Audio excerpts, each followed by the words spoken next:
All right. So, hello everyone.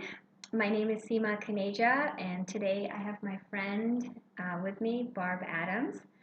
And basically, the purpose of these interviews is to bring to all of you to share a story about how someone has used the ideas from A Course in Miracles in helping them face some challenge in their life.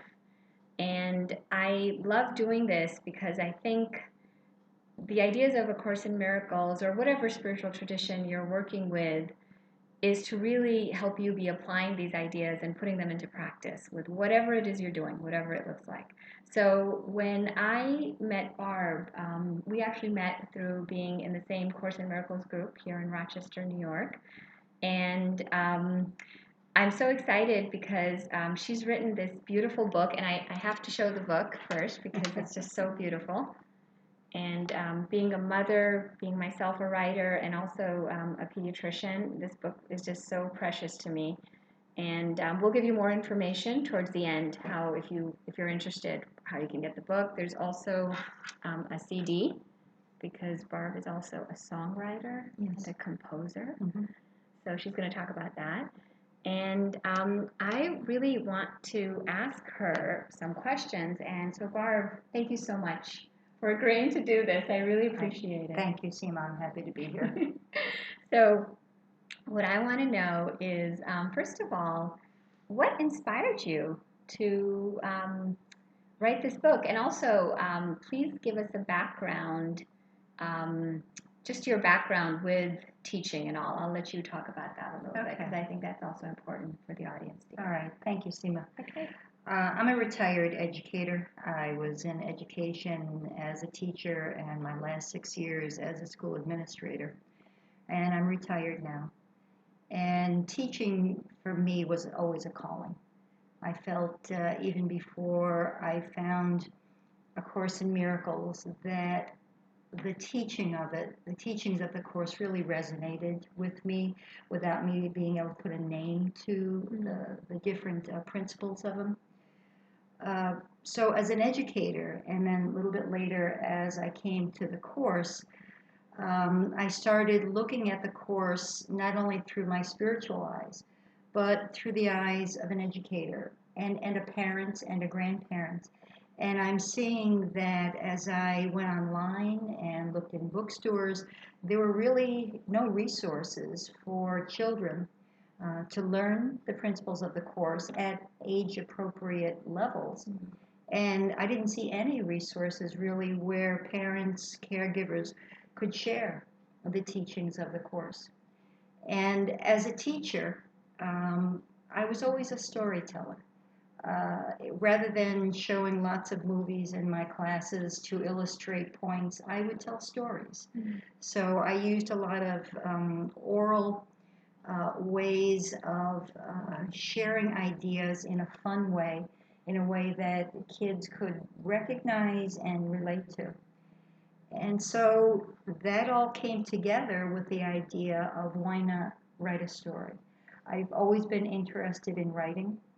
I had written a story, I called it Francesca Doesn't Like School Anymore, that was written in the New York State Middle School Association Journal and was published. And so maybe that was a stepping stone.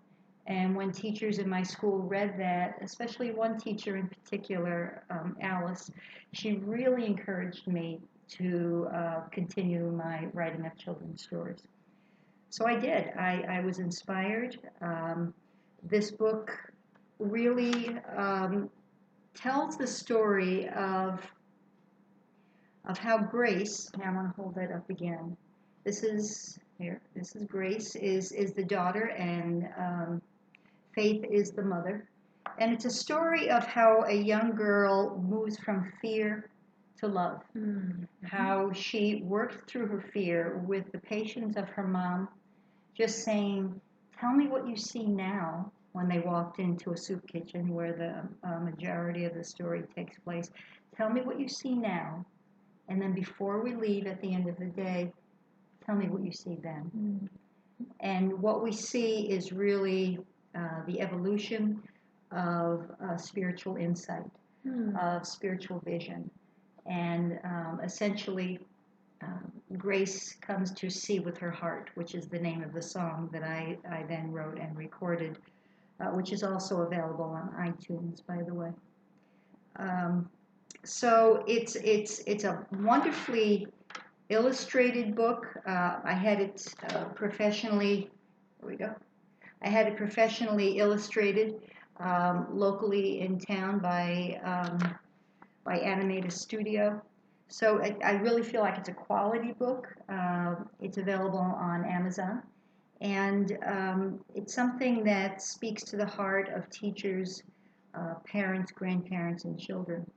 And what I added at the end of the book are ways that parents and caregivers can use some teaching techniques without even being a professional teacher, can use these teaching techniques to help illustrate the lessons and to help them form another way to communicate. Great, great.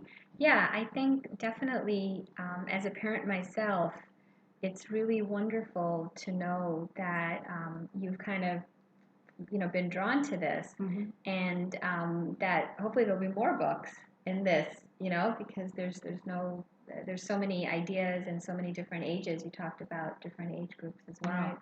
So what has your experience been as you've shared this book with different audiences, and just what sort of feedback have you been getting? Very positive feedback. Okay. I get a lot of joy shared with me by parents and grandparents who have read the story and have shared it with their children or grandchildren, and really one of open arms, where they welcome having this resource available for them. And yeah, I'm hoping that more stories will be coming. I have the drafts already written. This is really called The Adventures of the Course Kids, based on A Course in Miracles. And this one is Through Faith and Grace. So this is, the springboard book, and I'm hoping that it really opens the door not only for more books to be written and shared, but also for, most importantly, the awakening and the awareness that we can share these lessons with children.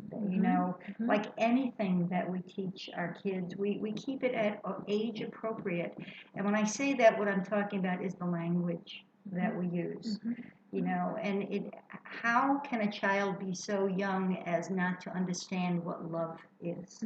How can a child be too young to not understand what it means to don't just look at the face or the color of the skin of somebody, or what their background is. Look to see what a kind, gentle person this is, what a wonderful heart this person has, and what lessons that those can be for kids to learn. That's what I hope. That's beautiful. what I wish. Thank you. Do you feel that kids sometimes know this when they're younger, and then maybe when they get older they kind of lose this? And what do you feel about that, as with your really wealth of experience you've had from so many different angles? That's a beautiful question. I look at my grandchildren, and as I'm playing with them or talking with them, I see the light in them. I see their joy. I see uninhibited emotion, and there's really there are very few stops that they put on themselves. And of course, we need to share what boundaries are, and for them to be safe and to know what is socially appropriate in given situations. But even now, with my grandchildren, I will say to them as I'm talking to them, you are love. You are just a beautiful being. I love the joy that you express. And when they say to me, Nana, I love you, I say, thank you, I love you too. And that makes me feel so good. So that they get feedback that their words are important and their expressions are important. Now, how old are your grandkids? We have a 7-year-old. Okay. And a 3 3/4. year old Okay. and a 16-month-old. Wow. Wow. Well, they are very lucky to have you in their lives. Thank It's you. just wonderful. Thank you. And I'm thinking now, I didn't finish my Yeah. thought on that question is, do they forget? Do they lose that? And I think yes. I think if we don't encourage them to remember who they are, to remember the beauty of their soul, to remember that they are love and light, if we allow the negative messages that can come from media, from society, to get in the way of the memory of who they are, they can forget. As so many of us adults have forgotten, and as we're trying to recapture the memory of our soul, of our true self. Right. That's perfect. That's beautiful. Because we are all of us, really, the whole process of A Course in Miracles is not learning, but unlearning the false and remembering the truth, isn't it? Yes. Right? Yes. So that's what we're doing. So there's something else that I was hoping maybe you could share a part of that. But just, when we decide or the inspiration comes to do a project such as this or something else, there's often lessons for us, right? So I always kind of think of it as like a parallel journey. There's the outer of what the project is and the publication, all that. And then there's the inward, because I feel like all of these things come, for our own learning. So, Yes. Or unlearning, or however you want to say it, or lessons of forgiveness or whatever. So could you share a part of that with us? Because I Yes. think that would be really useful for Yes. others. It's one thing to have an idea to want to do something. It's another thing to actually put it out there and do it. Because a project like this, the book or the CD or the MP3, involves working with, in a team way, working with a lot of people. Different people with different ideas and different backgrounds and different ways of working. And for myself, coming into an arena of publishing, of illustrating, these are areas I had really no experience in. Of putting my trust and faith in others to do that, which I was more than willing to do, but what I experienced really was my own fear. My fear, not so much of letting go. That was the easy part for me. The fear of not trusting that I knew who I was. The fear of not knowing that I had the confidence to not only learn something new, the ability to learn something new. And the awakening that said to me, you're in fear. What are you going to do about it? And for me, it was sharing, in particular with one other person, my fear. And by sharing my fear, it lessened my fear. It allowed a communication between the two of us. And I think really a better understanding and hopefully a respect for me that I wasn't shirking something, but I was fearful of moving forward with something because it was so totally out of my realm of understanding. And so, yeah, there are the parallel paths. There's the path of creating, and then there's a path of putting it out there. And when you put it out there, that means to all of our brothers and sisters who are out there, who are really there to join with us unless we put up that wall of fear. And for me to recognize that wall of fear was, for me, a giant step in moving back into my comfort level of joy and love. So could you give us just, that's beautiful. Thank you so much. That's beautiful. So what's coming up for me as I'm listening to you is, could you give us an example, like how those, because it obviously you've gone through that lesson, so you recognize the fear, you work through it, and here's this beautiful gift that's emerged in that process. But if we were to kind of go back and say, like, what would have those projections look like? I'm already using the word projection, which means that it implies that you understood that they were projections of your fear, right? So that also is a step in the learning. But sometimes we do something and we say, well, this is happening and that's happening and this is not working, and that projected ego mind. Can you just give us a taste of Thank a you. little bit of that, so that we can wrap our heads around it a little bit? When I was in the midst of fear, in terms of what I was explaining a moment ago, I didn't go to spirit. Okay. It was like I developed amnesia for my true home. And what I did was, it was a knee-jerk reaction of feeling inferior in a realm totally foreign to me. And rather than recognize that I was projecting my fear onto another person whom I saw as being difficult to communicate with, rather than me realizing that I was projecting, I placed blame on the other person. And I really needed to sit with my teacher of the course, and to have her help me disassemble the ego's fortress that it had built in my mind, to help me disassemble it, to then really look at what was happening, and then to realize it was my fear, my insecurity that I was projecting out there. And rather than my attempt to ask Spirit to change my perception of them, I needed to ask Spirit to change my perception of myself.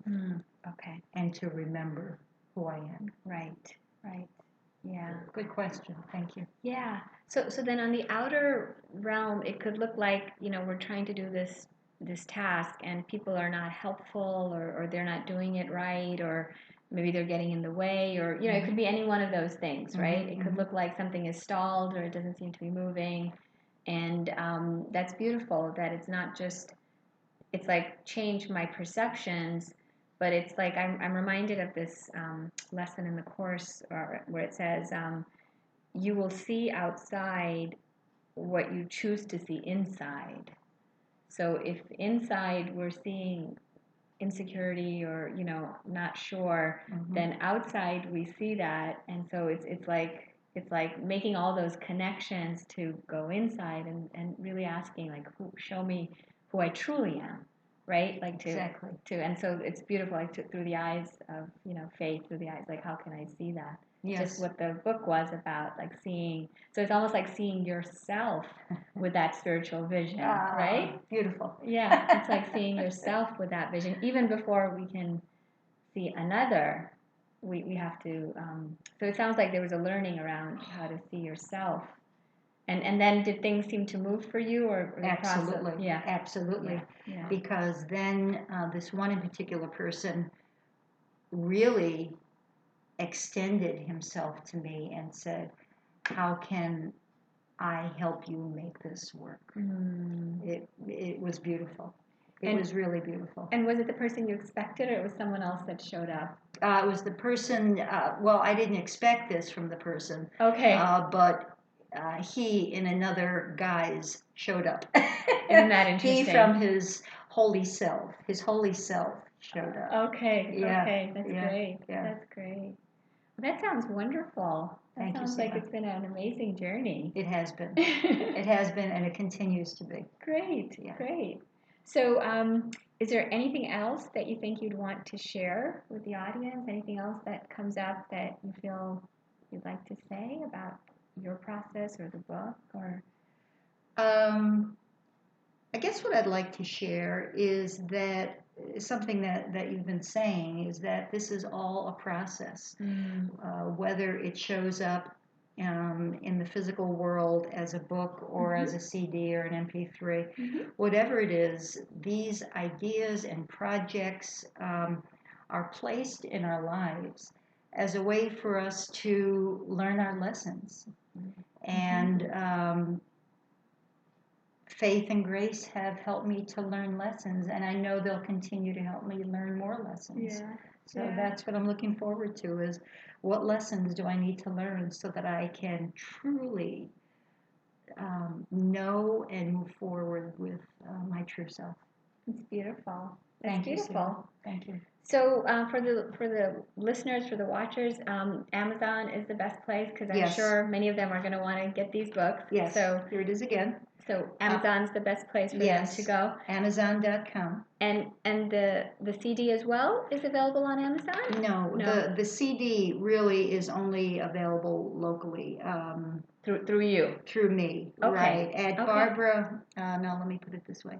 At ofcoursepublishing.com. Ofcoursepublishing.com is my website. But the MP3 is available on iTunes. Yes, as a download. And when we put this video up, we'll put this information also so people can get that. So thank you so much for sharing. I'm so glad we were able to talk about this and hear about that inner process, because I think that's really the heart of these talks, as Barbara shared. The outer stuff is one aspect, but what we're really asking is to really just to have that experience of our true self, to know that and live in it and breathe in it and move in it, and from it allow whatever gifts are to emerge, right? So I will look forward to sharing more such opportunities, more such interviews like this, and thank you so much for your time and your attention. Namaste. Namaste. Thank you, Seema. Thank you.